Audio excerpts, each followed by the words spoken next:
Price the lord.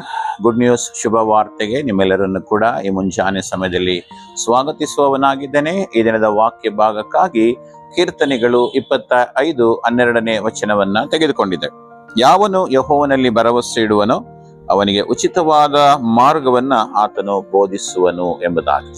ಪ್ರಿಯರೇ, ವಾಕ್ಯ ಹೇಳುವ ಹಾಗೆ ನಾವು ದೇವರಲ್ಲಿ ಭರವಸೆ ಇಡಬೇಕು. ಭರವಸೆ ಎಂಬುದಾಗಿ ನೋಡುವಾಗ ನಂಬಿಕೆ ಎಂಬುದಾಗಿ. ಹಾಗಾಗಿ ಪ್ರಿಯರೇ, ನಾವು ದೇವರಲ್ಲಿ ನಂಬಿಕೆ ಇಡುವಾಗ ದೇವರ ವಾಕ್ಯ ಹೇಳ್ತದೆ ಆತನಿಗೆ ಉಚಿತವಾದ ಮಾರ್ಗವನ್ನ ಬೋಧಿಸ್ತಾನೆ ಎಂಬುದಾಗಿ.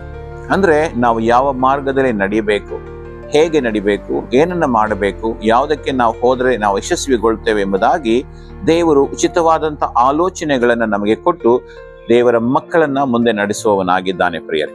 ಸೊ ಅದು ಯಾರಿಗೆ ಸಿಗುತ್ತೆ ಎಂಬುದಾಗಿ ನೋಡುವಾಗ ಯಾರು ದೇವರಲ್ಲಿ ನಂಬಿಕೆ ಇಟ್ಟು ಹೋಗ್ತಾರೋ ಅವರಿಗೆ.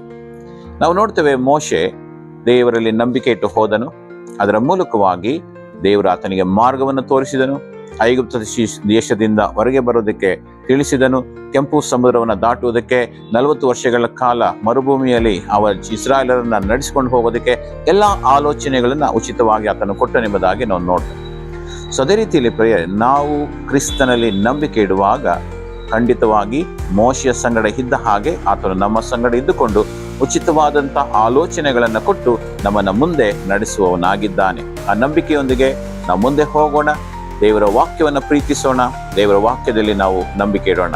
ಪ್ರಾರ್ಥನೆ ಮಾಡಿಕೊಳ್ಳೋಣ. ತಂದೆಯಾದ ದೇವರೇ, ಈ ಒಂದು ಮುಂಚಾನೆ ಸಮಯದಲ್ಲಿ ನಿನ್ನಲ್ಲಿ ಭರವಸೆ ಇಡುವವನಿಗೆ ನೀನು ಕರ್ತನೆ ಸ್ವಾಮಿ ಉಚಿತವಾದ ಮಾರ್ಗವನ್ನ ಬೋಧಿಸುವೆನೆಂಬುದಾಗಿ ಹೇಳಿದೆಯಲ್ಲ ಸ್ವಾಮಿ. ಹೌದು ಕರ್ತನೆ, ನಮ್ಮ ಜೀವಿತದಾದ್ಯಂತ ನಮಗೆ ಬೇಕಾದಂಥ ಮಾರ್ಗವನ್ನು ತೋರಿಸಿ ನಮ್ಮನ್ನು ಮುಂದೆ ನಡೆಸು. ಯಾವ ಮಾರ್ಗದಲ್ಲಿ ನಡಿಬೇಕೆಂಬುದಾಗಿ ತಿಳಿಯಪಡಿಸಿ ಯಶಸ್ವಿನ ಕಡೆಗೆ ನಮ್ಮನ್ನು ನಡೆಸುವುದಾಗಿ ನಾವು ಪ್ರಾರ್ಥಿಸ್ತೇವೆ. ಹಾಗೆ ನೀನು ಮಾಡುವುದಕ್ಕಾಗಿ ಸ್ತೋತ್ರ ಕರ್ತನೆ. ನೀನು ತಾನೇ ಮಹಿಮೆ ಹೊಂದಿಕೋ.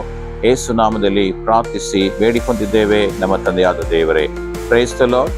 God bless you.